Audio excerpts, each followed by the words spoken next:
Welcome back to Dudes React, where we react and review all manner of media. Today, I will be watching and reviewing Dragon Ball Z, the film Resurrection of F. But since I don't believe I'm actually allowed to show the film while I'm watching it, I'm going to just be pausing and recording my reactions as I go. So we open up on a beautiful flower garden and a big pink tree, and then we see a cocoon in it that we're not really sure about. Underneath are stuffed animals playing instruments and singing, marching through the field. And then we see angry Frieza. And we find out that this is Frieza's own personal hell. One interesting thing about Dragon Ball has always been the afterlives. And I love the idea of this. I know the character of Frieza would just be furious to live through this constantly day by day. After that, we open on Commander Sorbet of the Frieza Force, or what's left of it. We see that he is contacted by one of his other troops out on Namek while they were looking for the Dragon Balls, and they've been unsuccessful. Because of this, Sorbet decides to go to Earth with Tonkabon and look for their Dragon Balls in order to resurrect Frieza. Emperor Pilaf and his goons have actually found 6 of the Dragon Balls already, making it very easy for Sorbet to swoop in and find the last one at the bottom of the ocean. Sorbet defends himself against these Earth criminals, unafraid of their weaponry. Tonkabon retrieves the last Dragon Ball. Then we cut away to see Baby Pan being rocked in a cradle by Uncle Piccolo, who's as surly as ever. We see Gohan return home with gifts, looking pretty scrawny, to be honest. Piccolo tells Gohan that he is concerned about strong power levels he's sensing elsewhere.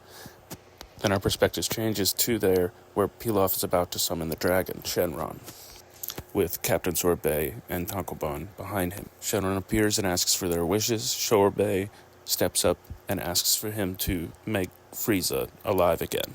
Then we have a title card before returning to the scene of the dragon, where Sorbet is being disappointed by the fact that even if they brought Frieza back to life, he would still be disassembled by when he was cut up by Trunks. Tonkabon lets Sorbet know that with the advanced technology they have, they could probably still bring Frieza back if they could get the chunks. So that becomes their wish. They take the disassembled Frieza, they place it in a cryovac healing tube, and once he is healed, they explain what they've done and why it took them so long, while the second wish is stolen by Pilaf's minions for 1,000,000 Zenny. Then Tonkabon pulls Sorbet back, telling him they don't have enough time, so they collect the pieces they can find, collecting one more from Pilaf at the end, and take off on their ship, where they begin healing Frieza. When Frieza does return, he's pretty angry, and not just about how long it's taken. When Tonkabon talks a little out of order, Frieza throws him out of the ship into space. I'm guessing as a lesson for the rest of his soldiers, so that they don't talk back. Frieza learns some of the exploits Goku has been up to since Frieza died, and after hearing that he defeated Majin Buu, decides he is actually going to begin training so that he can reach a new level, go to Earth, and beat up Goku. We also see Jocko, Intergalactic Trooper, on his way to Earth to warn Bulma that Frieza has come back. The receptionist at Capsule Corp, though, will not let him past. After Professor Brief brings him out to see the goldfish, Bulma comes out and finds them, and he's finally able to deliver the message. Bulma informs him that Goku and Vegeta are both off-planet, training with Lord Beerus and Whis, which he doesn't really believe exists. Then we see a high-speed chase involving 2 bank robbers and Krillin, who is now a police officer, which I like. I think that fits. He pursues the criminals through the city until stopping them, taking the money, and kicking them. Krillin then returns home, changes into his gi, and has Android 18 cut his hair before taking off, where she admires him leaving. We then see that Frieza is approaching the planet again, preparing to return to fight Goku, who is off with Vegeta training with Whis on the planet where Lord Beerus lives. We see that Goku and Vegeta are both struggling to even keep up with Whis. Neither is landing any hits, and he is dodging everything and making it look pretty effortless. Eventually their training gets so loud that it wakes Beerus, and he realizes just how many times the Earthlings have been there, because they talk about what kind of food they brought this time, which is pizza. Frieza's invasion of Earth begins, and he brought an impressive amount of people. Like, watching this, I thought this is going to be a big fight, because that is a ton of people. The Z-Warriors start to sense this invasion, but only right before Frieza blows up a city, just to say that he's here. Krillin and Roshi arrive with sensu beans, probably the most sensible thing I've seen happen today. And everybody presses Gohan on the fact that it doesn't seem like he's kept up with his training, before Frieza asks aloud if Goku is just late or not coming. Then Jacko, Intergalactic Patrolman, shows up with Bulma, who has actually never met Frieza before. She begins talking trash, and the other humans kind of inform her that she really shouldn't be doing that, because even if they've beaten Frieza before, this is a whole different monster this time. Bulma apologizes, and Frieza gives them 10 more seconds to wait for Goku before the fight will begin. Everyone powers up and starts fighting. Roshi informs them that they each need to take out 170 people, and that should kill time until Goku could get here. Honestly, the humans do a respectable job holding their own against the Frieza Force. So does Jocko. He does a slightly impressive move to stop a group of people. We see Piccolo taking out people on his own, and so far it seems like people are having an easy enough time. Even Gohan, who I expected to struggle, does seem to do a good job. Tien, being just a human who's trained really hard. And even Roshi does pretty well, especially for an old man. Gohan went on to have quite a few impressive moments. This one where he's chased by a huge swarm down into a valley or a crevasse, and he fights them all off, is my favorite. But I do really feel like the side characters, or the not Goku Vegeta characters, got a good chance to show off in this one. After we cut away from Gohan, we see that Piccolo is kind of talking crap before he takes on a large group of these Frieza Force men. He ki blasts them and is swarmed again by another. Krillin seems to be holding his own, but gets into a bit of a tight situation, and Gohan saves him, and then he goes on to beat up the group that was coming after them, being careful not to kill anyone. I definitely prefer this Gohan that puts people down rather than a Gohan that is unwilling to fight. I don't know how I feel about the Gohan is a pacifist argument that a lot of people like to make, but good to see that he will still throw down when needed. Then we cut away to Jacko, who is doing some kind of Looney Tunes behavior where he tricks the soldiers into flying into the rocks or being eaten by this big fish.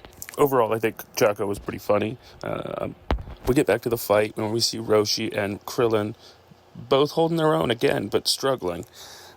Jocko joins in with them, and Frieza and Sorbet decide to send in one of their generals. He begins fighting against Piccolo, and from what we can see, avoids the special beam cannon and manages to put Piccolo down.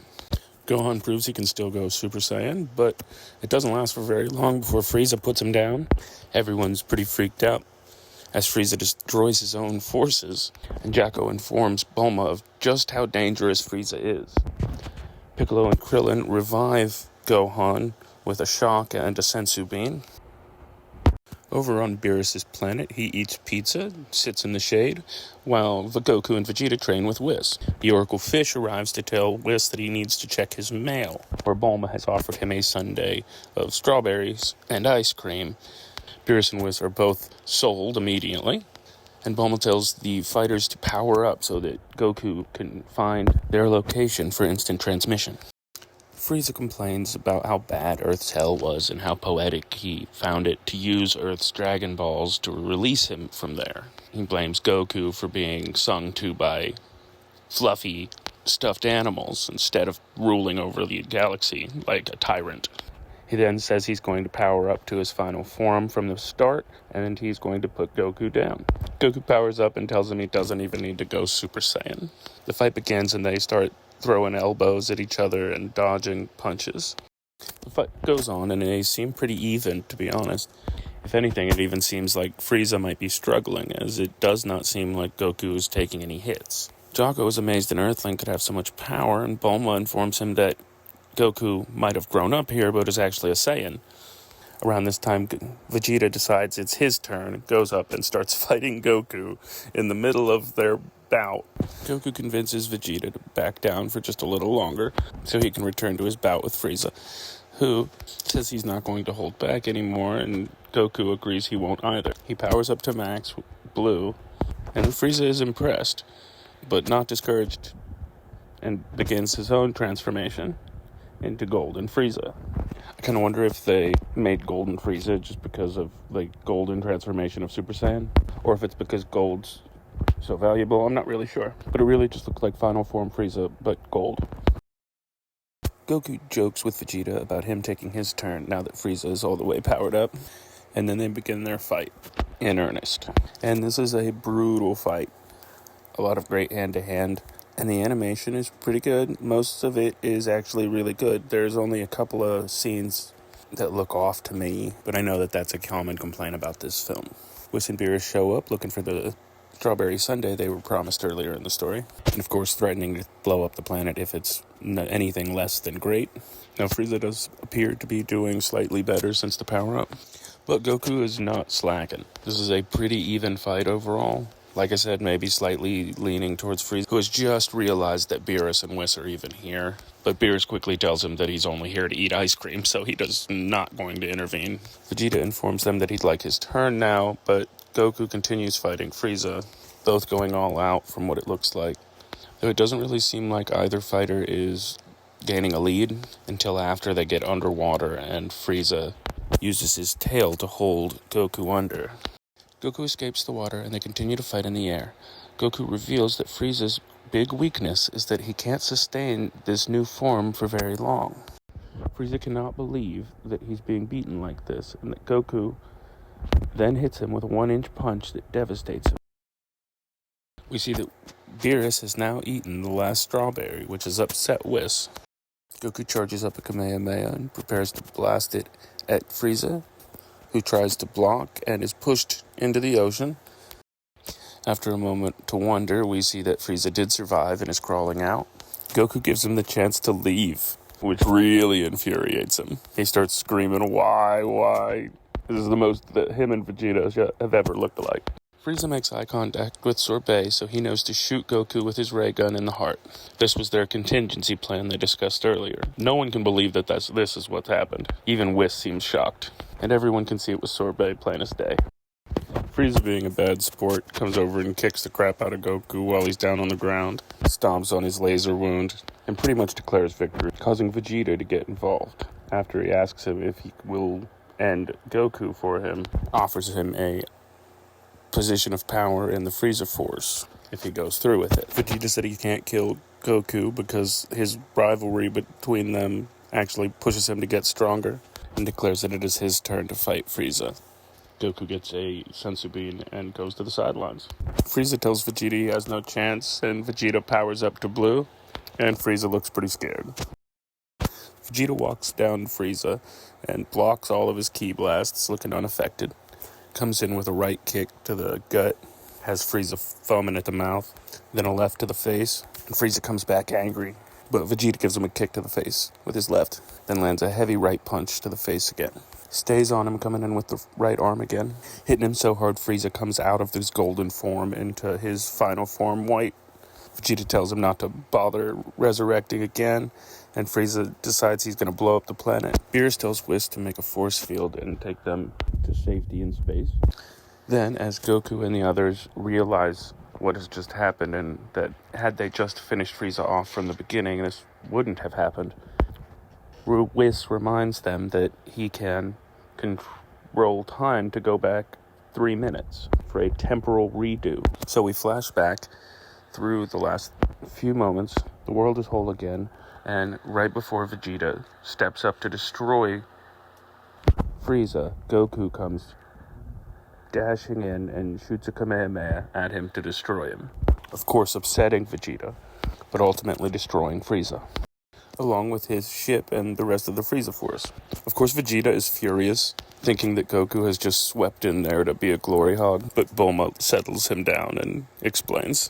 Goku discusses whether or not they should be practicing together just in case for situations like this. But both Saiyans agree they'd never want to do that again. Then the credits roll, and honestly, I really enjoyed that.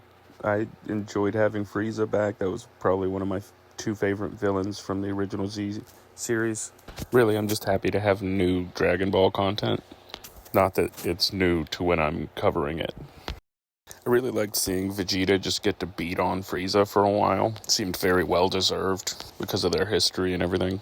Well, that's it for Dragon Ball Z Resurrection of F. If you haven't seen it, I do highly recommend it. It was a great time. And if you enjoyed this video, please like and subscribe.